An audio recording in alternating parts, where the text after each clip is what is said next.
This episode of WDW Today is being sponsored by All-Star Vacation Homes. And, you're planning your next trip to Walt Disney World, and, you're saying to yourself, I would really love to stay at this resort, maybe this resort or this resort. But you know what you're going to come to the conclusion for all those resorts almost all the time is, wow, we're going to fit this many people in one room, and 2 rooms is kind of expensive. Well, why not try an All-Star Vacation Home? You're going to be so close to Walt Disney World that you can see Expedition Everest from your house typically. That's right, it's a house, not a room. It's a house. That means you're going to get lots of great amenities as well, like your own private pool, full kitchen, game room, themed rooms, lots of other great stuff. Check them out online. Do some picture browsing. Check them all out. I guarantee you're going to like what you see over there. Check them out online at www.allstarvacationhomes.com. This is Walt Disney World Today. Give us 5 minutes and we'll give you the world. It's Friday, May 21st, 2010, and this is episode 723 of WDW Today. I'm Matt Hochberg of StudioCentral.com. Len, Star Wars Weekends begins today, and it's the most wonderful time of the year. Oh, wow. Well, that's good. I've got my Chia Pet Darth Vader head all groomed and ready to go. Very nice. Also joining us on today's show is the fabulous Annette Owens, a manager of customer relations and group services for MEI and Mouse Fan Travel. Welcome, Annette. Hey, I thought you were going to sing for me, because it is the most wonderful time of the year. It's a birthday. Woohoo! It is your birthday. That's right. Star Wars Weekends has always been historically your birthday, so happy birthday, Annette. Thank you much. Tomorrow, but yeah, thanks. I'm sure it's not going to be as good as last year's birthday, though. No pink hair this year. Sorry. Yeah. Although when you turn 80, though, you look forward to some purple hair. Maybe so. I might be dyeing it before then. Thanks. Awesome. On today's show, we're talking about ways to beat the summer dining surcharge, and yours might perk up and say summer dining surcharge. What? Who would think of adding such a thing? This surcharge. So here's the deal. Disney adds a surcharge of $4 per adult and $2 per child yeah, I know. Can you believe it?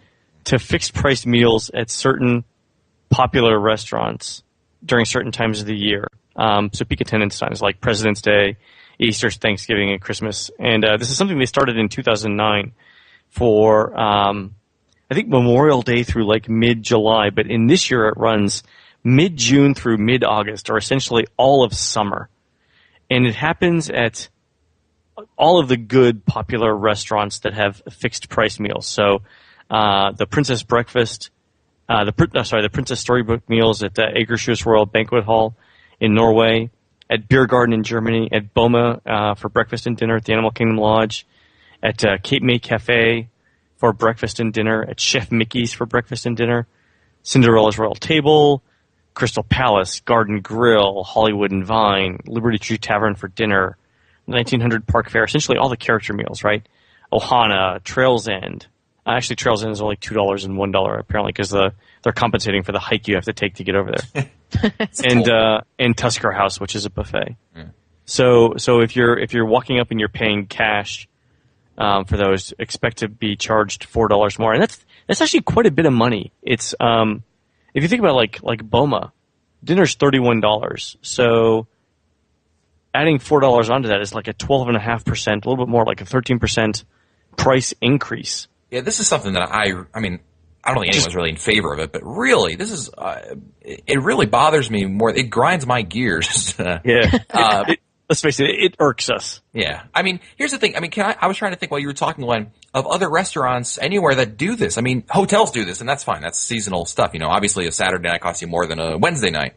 But I can't think of like Chili's or my local Chili's. Hey, it's summer. Let's charge you more. What? Yeah, I mean, no restaurant that I can think. Can you guys think of any restaurants that do this, where their menu prices fluctuate based on the season? Not like market prices, like lobster costs more this time of year or something like that. But no, it doesn't, and it really is just supply and demand. Disney knows that you're gonna sit there and do it. You're not gonna think about the $4, right? Yeah. So, but here's the thing. I mean, so again, Boma's $31, right? For adults, it's gonna be $35. Give or take, $30, $34, $88, whatever, $35. Dude, $35 for a dinner? Yeah. Wow. That's an expensive date. You got 2 adults and 2 kids. Yeah. I mean, you're talking, so that's $70 and it's over $100 for dinner, one meal. Yeah, it's crazy. So the thing I wanted to talk about is, okay, let's suppose that you decide the $4 is just too much, and I want to go do something else. I want an alternative to this particular restaurant. What could we do? Hey, Len, do you have the dates for these, by the way? I don't have the exact dates, but I mean, assume around the 15th of June through around 15th of August. Okay.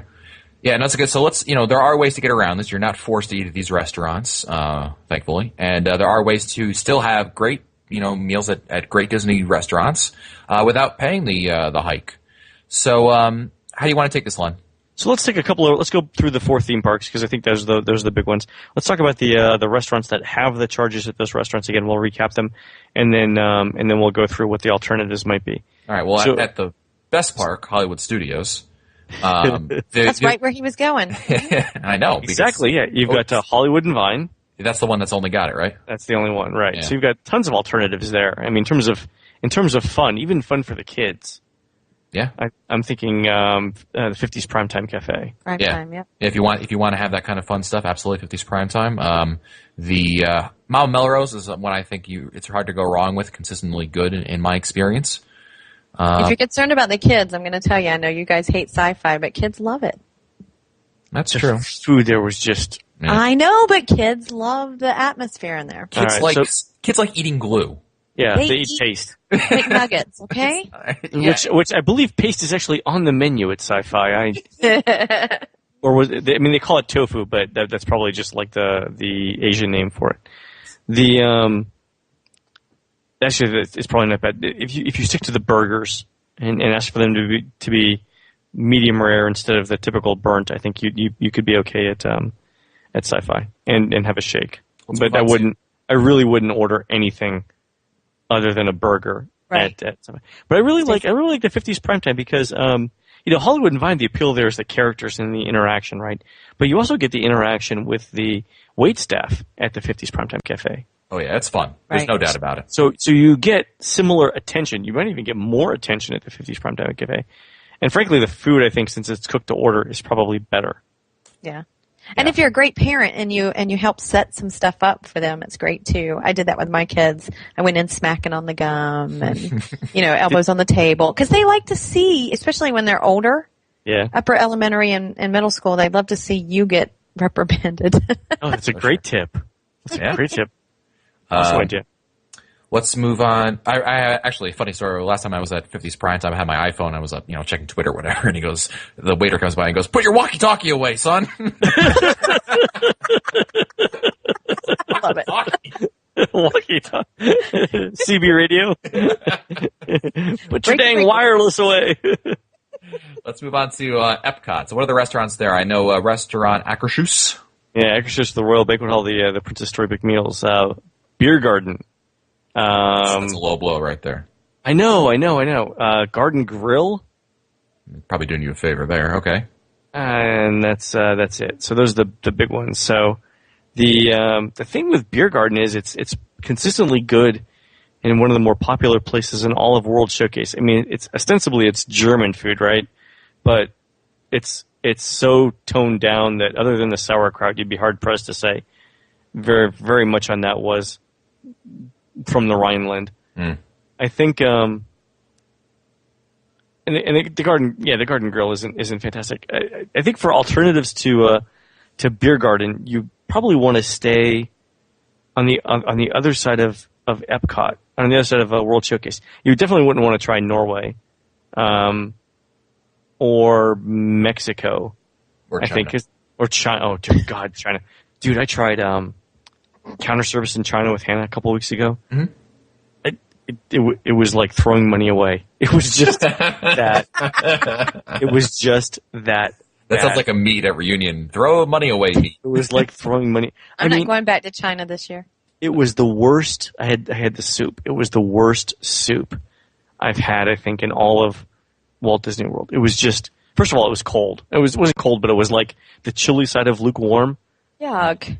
I know, and it was just not good. Anyway, did you ask for a fortune cookie? Anyway, yeah, $10. $10. Yeah. So Beer Garden is roughly non-ethnic. I wouldn't recommend eating in eating in the United States Pavilion. But you could ostensibly get some good food in Japan, even restaurant the Tangerine Cafe in Morocco. That was going to be my suggestion, Morocco. Yeah, Right. I think so. Tangerine Cafe. So granted, it's not a sit down like Beer Garden is, but I think it's Even Restaurant Marrakesh, I think, is worth going to, checking it out. And if you're of the ilk that says, "Ooh, I like to go to Beer Garden, but I'm not paying that price," Restaurant Marrakesh is also, I think it's a good restaurant.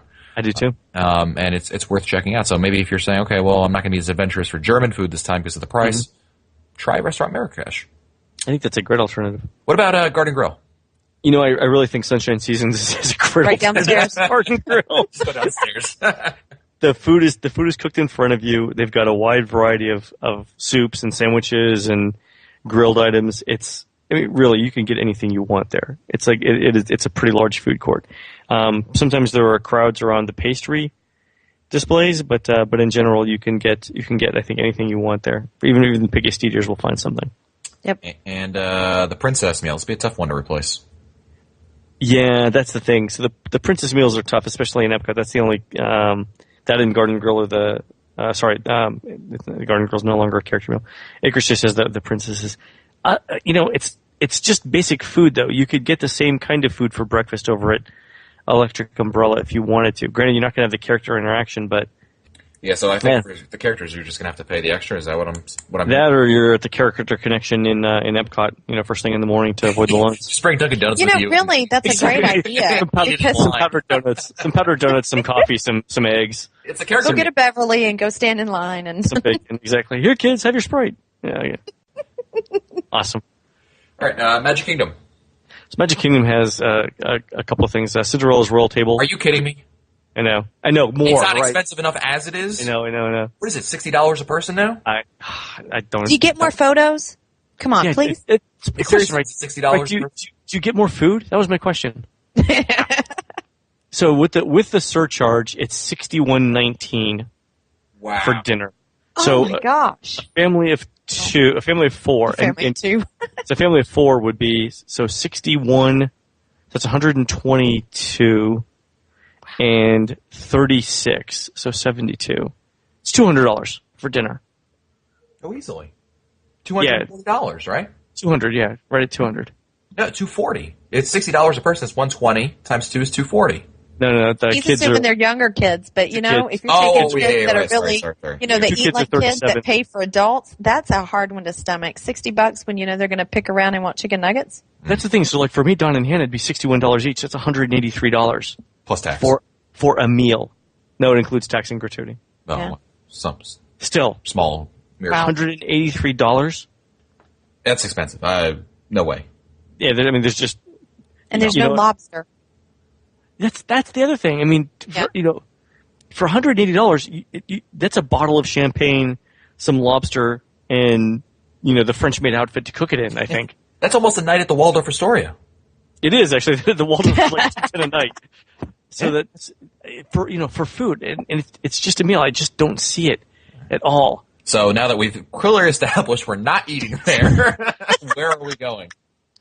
For that, again, there's no other similar place like eating in the castle in the Magic Kingdom. I would have said Liberty Tree Tavern, but that also has the surcharge. Really, the sit down places that don't are Tony's Town Square on Main Street.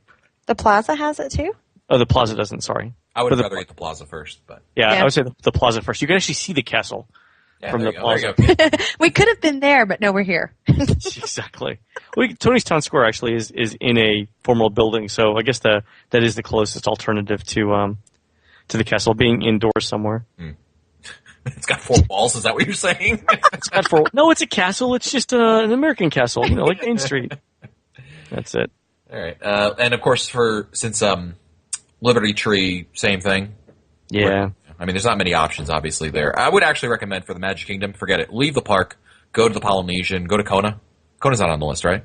Kona's not on the list. Kona. Ohana is, yeah. Kona, go for that. That'd be my recommendation. But let's move on quickly to Disney's Animal Kingdom. So it's only got one restaurant on the list, and that's Tusker House, which is the one buffet in the I think one of the best dining experiences there. I love it.